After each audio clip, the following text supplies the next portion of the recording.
Assalamualaikum warahmatullahi wabarakatuh. Perkenalkan, nama saya Lulu Fitratul Nimah, NIM T20181125. Nah, ketemu lagi dengan mata kuliah ilmu kalam yang selanjutnya, yaitu kita akan membahas tentang Jabariyah dan Qadariyah. Nah, yang pertama yaitu pengertian Jabariyah. Nama Jabariyah berasal dari kata jabara yang berarti memaksa. Menurut Asy-Syahrastani, Jabariyah berarti menghilangkan perbuatan dari hamba secara hakikat dan menyandarkan kepada Allah Subhanahu wa taala.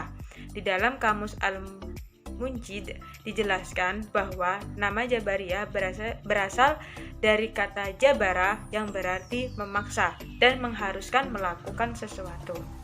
Selanjutnya yaitu masuk pada latar belakang munculnya aliran Jabariyah. Nah, aliran Jabariyah ini adalah aliran yang sebenarnya menentang aliran Qadariyah. Paham ini telah ada sejak awal periode Islam, yaitu pemahaman tentang kodok dan qadar. Akan tetapi paham ini sebagai pola pikir dan aliran yang dianut, dipelajari dan dikembangkan baru terjadi pada masa Daulah Bani Umayyah. Pendapat lain mengatakan bahwa aliran Jabariyah muncul karena pengaruh pemikiran asing, yaitu agama Yahudi bermazhab Qurra dan agama Nasrani bermazhab Yakobit. Menurut pandangan sekte ini, hidup manusia sudah ditentukan sebelumnya oleh Allah Subhanahu wa taala. Perbuatan manusia diciptakan oleh Tuhan dalam diri manusia.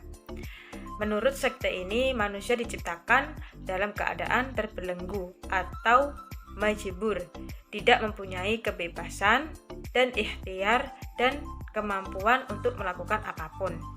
Manusia tidak punya daya melakukan sesuatu tanpa digerakkan oleh Tuhan yang memiliki daya. Tokoh-tokoh aliran Jabariyah. Paham Jabariyah lahir di Khurasan, Iran pada abad ke-2 Hijriah atau ke-8 Masehi. Dipelopori oleh James bin Sofyan. Nama lengkapnya Abu Hamrus James bin Sofyan. Oleh karena itu, sekte ini disebut juga Jahmiyah. Beliau berasal dari Khurasan, bertempat tinggal di Kufah.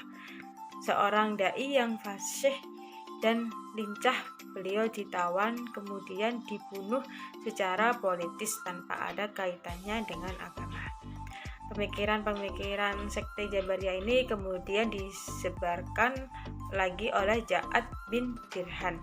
Beliau adalah seorang Maulana Bani Hakim yang tinggal di Damaskus. Dibesarkan dalam lingkungan orang Nasrani yang senang membicarakan teologi. Setelah pemikirannya yang kontroversial, Ja'ad dilarang mengajar di lingkungan Bani Umayyah. Tokoh lainnya adalah Al-Husain bin Muhammad An-Najjar. Pengikutnya disebut An-Najjariyah atau Al-Husainiyah. Ada juga tokoh yang lain, yaitu Ad-Dirar. Nama lengkapnya Ad-Dirar bin Amr, yaitu doktrin-doktrin Jabariyah. Nah, di dalam doktrin-doktrin Jabariyah ini ada dua, yaitu Jabariyah ekstrim dan Jabariyah moderat. Di dalam Jabariyah ekstrim berpendapat bahwa segala perbuatan manusia bukan merupakan perbuatan yang timbul kemauannya sendiri, melainkan perbuatan yang dipaksakan atas dirinya. Misalnya, kalau seseorang mencuri, perbuatan mencuri itu terjadi bukan karena kehendak sendiri, tetapi karena qada dan qadar Tuhan yang menghendaki demikian. Ekstrim mengikuti James bin Sufyan dan Ja'ad bin Dirham.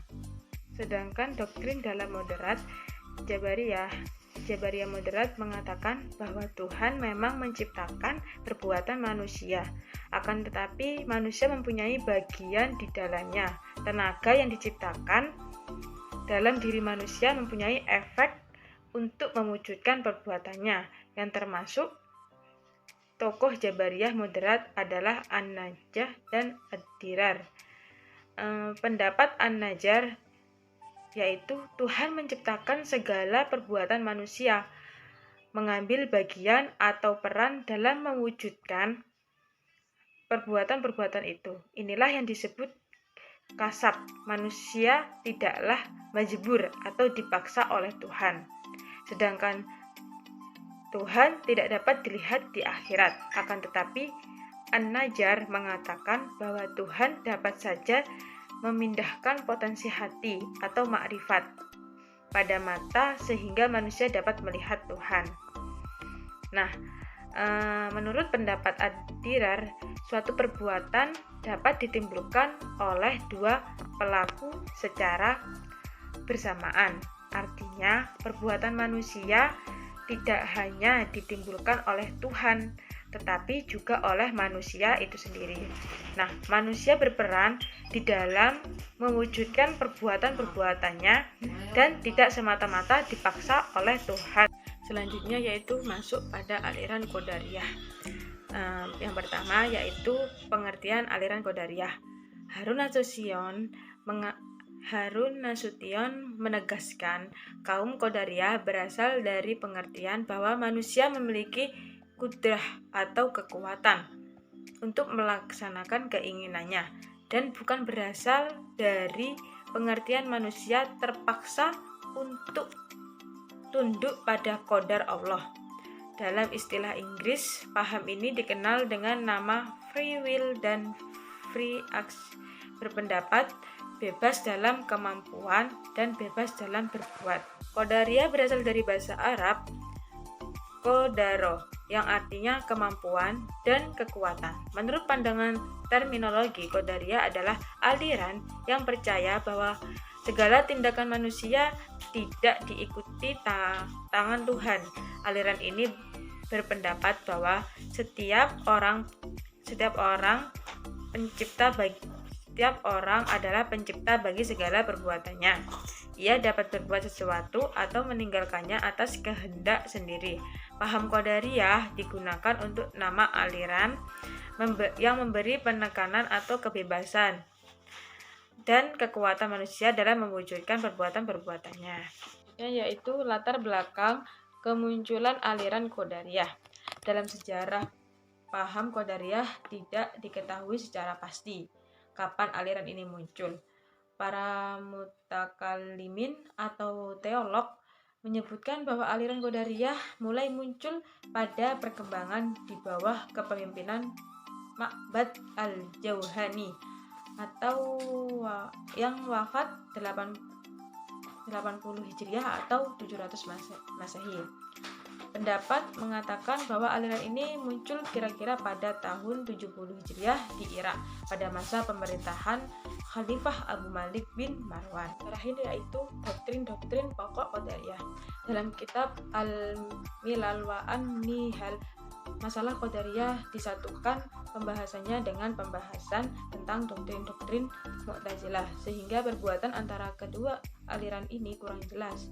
Ahmad Amin menjelaskan bahwa doktrin Qadar kiranya lebih luas dikupas oleh kalangan Mu'tazilah, sebab paham ini dijadikan sebagai salah satu di antara doktrin Mu'tazilah, sehingga orang sering menamakan Qadariyah dengan Mu'tazilah karena mereka sama-sama percaya bahwa manusia mempunyai kemampuan untuk mewujudkan tindakan tanpa campur tangan oleh Tuhan.